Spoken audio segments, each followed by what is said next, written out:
మంగళవారంతో కూడినటువంటి చతుర్దశిని కృష్ణ అంగారక చతుర్దశి అంటారు కదా, దీని ప్రత్యేకత ఏంటి వివరిస్తారా? బహుళపక్షాన్ని కృష్ణపక్షము అంటాం. అంగారకుడు అంటే కుజుడు, మంగళవారానికి కుజుడు అధిపతి. అందుకని కృష్ణపక్షంలో చతుర్దశి మంగళవారంతో కూడి వస్తే అది ఒక అద్భుతమైన పర్వదినంగా పరిగణిస్తాం. ఎందుకంటే గ్రహణం నాడు మంత్రానుష్ఠానం చేయటం వల్ల ఏ ఫలితం దక్కుతుందో అలా కృష్ణాంగారక చతుర్దశి నాడు ఆరాధన చేయటం వల్ల అద్భుతమైన ఫలితాలు మీ సొంతమవుతాయి. సూర్యగ్రహణం వచ్చినప్పుడు ఆ ముహూర్తాన్ని మంత్రానుష్ఠానం చేసేవారు విశేషంగా స్వీకరించి తాము అనుష్ఠానం చేసిన మంత్రాన్ని బాగా అభ్యాసం చేస్తారు. అలా కృష్ణాంగారక చతుర్దశి రోజు నీవు గురు ద్వారా స్వీకరించిన మంత్రాన్నైనా లేదా ప్రతి నిత్యము నువ్వు అనుసరించేటువంటి అభ్యాసాన్నైనా చేయగలిగితే అఖండ రాజయోగము అని చెబుతుంది శాస్త్రం.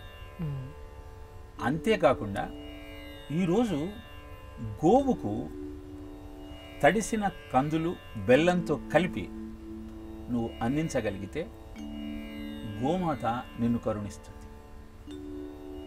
ఇక సూర్యుడికి అర్ఘ్యాన్ని ఇవ్వాలి. ఈరోజు రాగి పాత్రలో నల్ల నువ్వులు, ఎర్రని పువ్వులు, మందార పుష్పం లాంటివి కలిపి నువ్వు సూర్యనామాన్ని చెబుతూ ఓం మిత్రాయ నమః, ఓం రవయే నమః, ఓం సూర్యాయ నమః, ఓం సవిత్రే నమః ఇలా ఆయన నామాన్ని జపిస్తూ ఆయనకు నమస్కరిస్తే సూర్యుడు నమస్కార ప్రియుడు, తన కటాక్షాన్ని నీకు అందిస్తాడు. ఆత్మకారకుడైన సూర్యుడు సంతోషిస్తే నీకున్న రోగాలన్నీ పోతాయి. ఇక ప్రధానమైనది యమతర్పణం. ఆ రోజు దక్షిణ దిక్కుగా నీవు యం యమాయ నమః అన్న మంత్రాన్ని జపిస్తూ ఆయనకు తర్పణాన్ని వదిలితే సంతోషించిన యముడు నీకు అకాల మృత్యువును కలిగించాడు.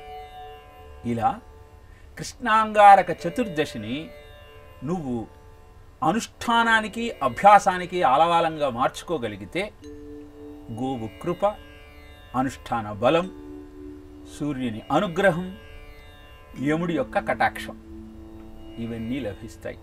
ప్రధానంగా అప్పులలో కూరుకుపోయిన వారు కుజస్తోత్రాన్ని ఈ కృష్ణాంగారక చతుర్దశి నాడు పఠించగలిగితే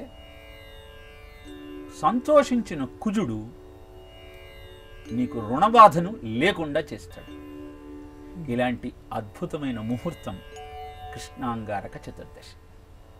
ఆచరిద్దాం, ఆనందాన్ని అందుకునే ప్రయత్నం చేద్దాం.